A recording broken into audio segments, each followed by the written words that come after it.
Hey guys, welcome back to the Worship Team Podcast. This is Alex and Fiedgen, your host. This podcast is made for worship leaders and worship team members, and the whole goal is that I would help in some small way you to be better at what you do so that you might better bless your local church. So hopefully this podcast has been a blessing to you and helpful to you. I wanted to say sorry for the delay in this episode. I try to release an episode every month, but I am quite behind this time for several reasons. One, my family has had some pretty serious health issues the last 2.5 months, but everyone is healthy now. Two, I'm just trying to have a more balanced family ministry relationship because things got kind of out of whack there for a while. And so worship leaders, take care of your families. They are your first ministry, and whatever's left after you serve them is for the church. Okay, and then the third reason is, and this is really exciting, I'm working on my newest album, so it's taking up all of my free time. And if you're a young father, you're like, what's free time? Well, exactly. So those are the reasons this episode is delayed. By the way, for the album, I'm super excited about it. It's my first one in 6 years, and I've probably written like 60 songs in the last 6 years, and I finally feel like it's time to release something, and I have a batch of songs that are worthy of releasing, so I'll keep you updated on that. Shouldn't be too much longer before it's finished. So that is the reasoning for the delay. Thanks for your patience, and now on to the good stuff. Today's episode is about multi-generational worship leading and how to do it well. In other words, how do we get young and old to sing together and enjoy doing it? Because if you're in a healthy church, you should have people from every generation, from newborn babies to 10-year-olds to 30 to 60 to 90. That is, the healthy church coming together to worship Jesus, and our job is to lead a room full of very, very diverse people. So how do we do that well?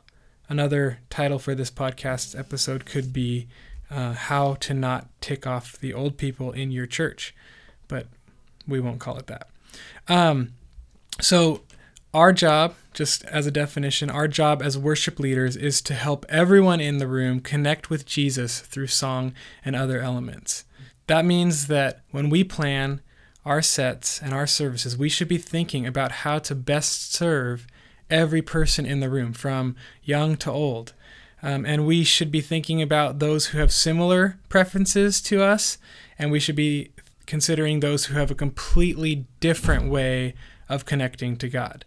Some people, can only feel connected to God when they're singing a hymn, and some people feel nothing and really have a hard time connecting to God when they sing a hymn. So we need to consider all of these different types of people, and we need to do nothing from selfish ambition or vain conceit, but in humility count others more significant than yourselves, and let each of you not look only to your own interests, but also to the interests of others. That verse from Philippians 2 is kind of the cornerstone of this entire episode. We need to consider others more significant than ourselves and look out for their interests as we lead them in worship.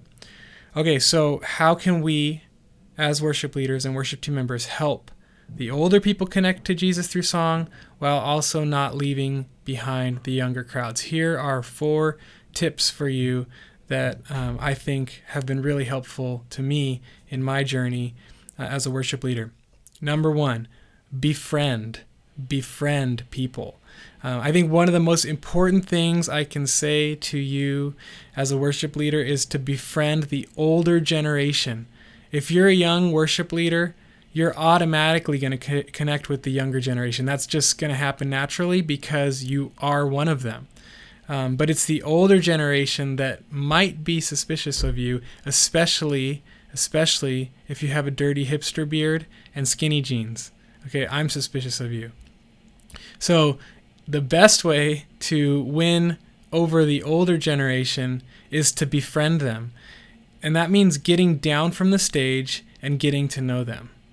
Get off the stage and get into the pews, talk with them, learn their story, encourage them, pray with them. That is so huge. If you can start befriending the older generation, you're going to build massive bridges that are going to pay off in the long run. And one thing I try to do every Sunday before the service is to sit down with people in the pews who come early. And I'm usually looking for like older people or people who I don't yet know personally. And I'll sit with them, I'll learn their name, I'll learn where they're from, I'll learn their story, I'll try to joke and laugh with them, or if the conversation turns more serious and they share something difficult, I'll pray with them and encourage them. And so doing that has really allowed me to earn some emotional equity, some trust. If you want them to say, I like that guy, I like that girl, he took the time, he made the effort, he made me feel loved, he encouraged me in the Lord. And by doing that, by making that effort, by taking the time, by showing them you care, you earn their trust. And if they trust you, they will let you lead them. If they trust you, they will let you lead them. But you can't trust someone you don't know. And so you have to get to know them. They won't trust you if they don't know you. But if you make the effort, you show that you care, and you get to know them, and they get to know you, even if it's 5 minutes before the service, just a little bit of time. If they get to know you, you will build trust, and then you can lead them. And another benefit of befriending your congregation is that if they know that you love them, that they will overlook any minor quibbles they have about your leadership or about something you do. So for example, by taking the time and making the emotional, relational connection, the investment, they might be more responsive to you. Let's say it's an older person. They might be more responsive to you when you bust out like a really rocked out song and it gets kind of loud in the room. They might respond a little better to that because they know you. You're not just some unknown face. And, I guess I'm really talking to people in larger churches, because in a smaller church, it's easy to know everybody. But if you're over, let's say 300 or 400, it starts to get hard to know everybody. So make the effort and put the time in, because they'll start to give you the benefit of the doubt. If you do something they don't like, turn up the volume several weeks in a row, because they know you and because they trust that you have their best interest in mind, they'll say, it's okay, I know Alex, I trust Alex, he must have a good reason for what he's doing. Because like the verse says, love covers a multitude of sins. So tip number 1, befriend your congregation. That will give you so much equity to lead young and old alike, and that will help you have great multi-generational worship.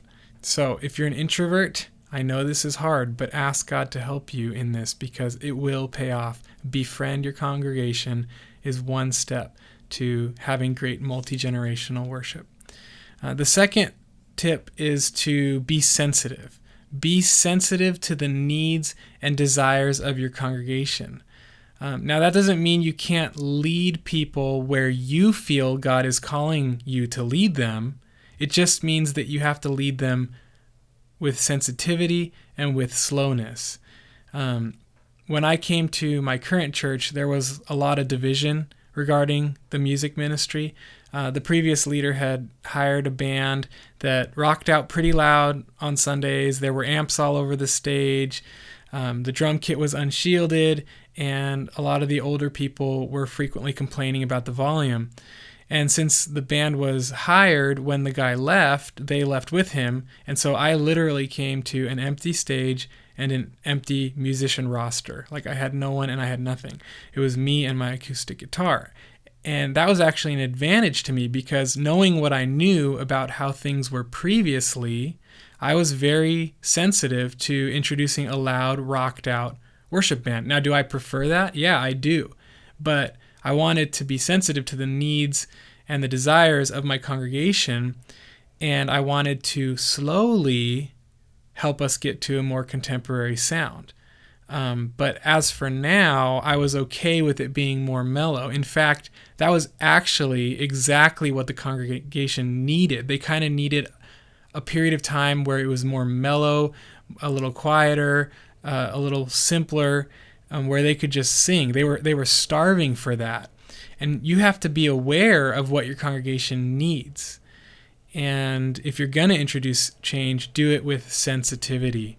I earned a lot of, I think, points with the older people by not just coming in and plowing ahead with my plan and my vision and my desires, but really being sensitive to what they needed. Because now I lead with a bright orange telly. It's beautiful and it sounds amazing and it's loud. But I didn't introduce that on the first day. I was very strategic about what went on the stage and when it went on. So maybe I can give you a couple examples and ideas for how I did that here, and maybe it'll spur on some thinking for you as you desire to introduce change and lead your congregation to maybe a new area or new direction of your music style. Okay, so for drums, right? I got to the point where I was ready to introduce drums. I decided, believe it or not, to first go with an electric kit. Okay, I know. Did I want an electric kit? No, I did not. But that's what the church needed, because knowing what I knew about the previous complaints about the drums, putting the old bright orange Yamaha drum kit on the stage, I think would have invoked some negative feelings from the 50 plus age group. This is our congregation, right? I'm not talking about yours. I'm talking about mine. I'm just saying I was sensitive to my congregation's needs, and we need to do that. So we put the electric drum kits, and when we were ready to move to a real kit, I bought this beautiful white DW drum kit, and I put it on the stage for 4 weeks, and I had the drummers keep playing the electric kit. And pretty soon, the older people were coming up to me saying, "Why do you have those really nice drums if no one's going to play them? You should put your drummers on the kit." So check out that strategy, right? That was like, okay, I'm getting prideful, but that was pretty genius. So I had strategically and with sensitivity slowly introduced this change to the direction I was feeling God calling us. Now we put obviously a drum shield up in front of our drums to show our congregation, hey, we are sensitive to your ears. We don't want to blow you away. We're not just here to make a lot of noise. We're here to lead you with sensitivity. Same thing with the electric guitar. I bought a blonde wood full-bodied Epiphone guitar that to the untrained eye could have been mistaken as an acoustic. And you might be saying, wow, Alex, you're like way too sensitive. Don't you think you're going overboard? Maybe I am, but it worked. It worked for us. And being sensitive to the needs and perceptions of my congregation and not wanting to offend anyone in the process has led to a really great multi-generational congregation that all together sings loudly every single Sunday. And that's what we're talking about today. How do we get there? So this was one step about how to get there, was by being sensitive to what my congregation needed and what they thought, and not just bulldozing them and plowing them with what I wanted. And one more thought on this: perception is reality.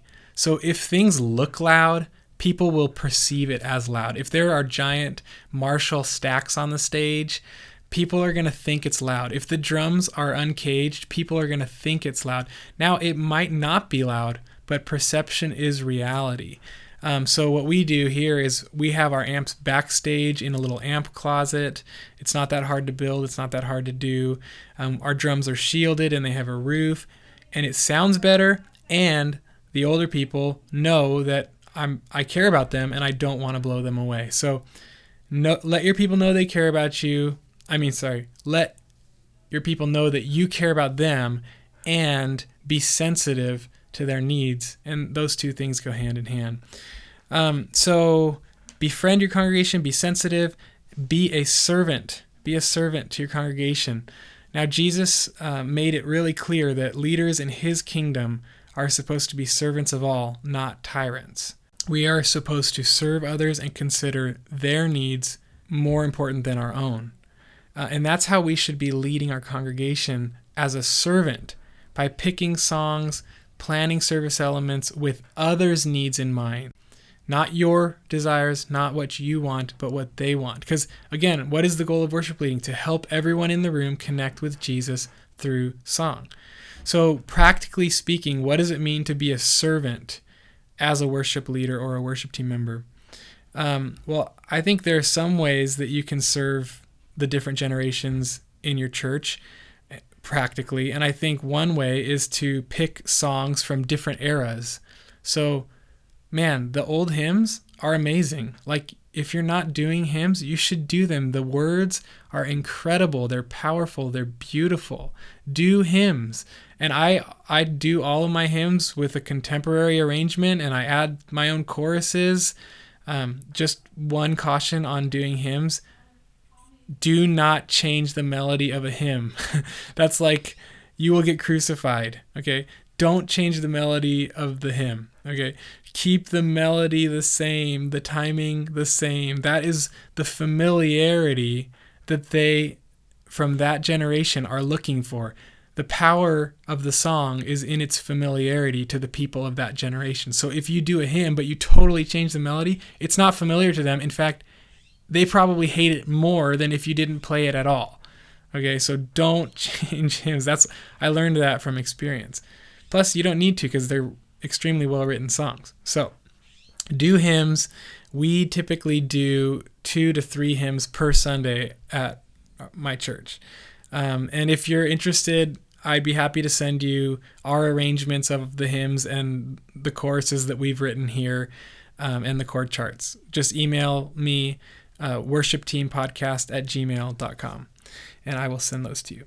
So hymns are great, but do songs from different eras of time. So do some songs from the 90s. I know some of them are cheesy, but you can find some that are great, and that will resonate with someone in the congregation that grew up in that time and went to junior high camp in the 90s, and those were the songs that they loved when they got saved, and that will help them to connect with God through song. So the 90s, the 2000s, and then do some brand new ones for the youth. But pick songs from different eras. That's one way to serve the people out there. Another way to serve the people in the congregation, to spur on singing from all generations, is to pick songs in keys that are good for them, right? Not for you. I mean, you got to find the balance, because you can't sound horrible, but make sure you're picking songs in keys that are good for the people so they can sing. This is about serving them. It's not about having the most cutting edge, cool music. It's about helping people sing. That is our job, to help people sing, not have awesome music. Now, if you can do both at the same time, you're winning. So, but serve them. The last way that I think we can be servants to our congregations is by having like different musical setups each week, different instrumentation. Because if you have like drums, bass, electric, keys, and 3 vocalists every single week, that might be great for one age bracket, but you're leaving out all the other age brackets, and you're leaving out all the other stylistic preferences of your congregation. So some weeks do it loud and proud, and other weeks do it mellow and stripped back. Do it with just an acoustic guitar one week. Do it with an acoustic and a piano and bongos one week. Mix it up, because different eras of people, different generations of people are going to relate, better to different stylistic setup. So don't always do the same instrumentation every week. So we try to have things change pretty significantly from week to week. Sometimes I even have a guy with a saxophone get up there, and people love it, but I try to use it very sparingly. So be a servant and serve your congregation and meet their needs, I guess, is what I'm saying. Okay, and then the last way to have intergenerational worship leading, where young and old sing together, is to encourage engagement as you're leading. Encourage it. Corporate worship is not a spectator sport. And we should do everything we can. We should use every tool to encourage everyone in the room to sing. So some practical ways would be like vocal prompts. Like, all right, sometimes I'll just say before a song, hey, sing this with us.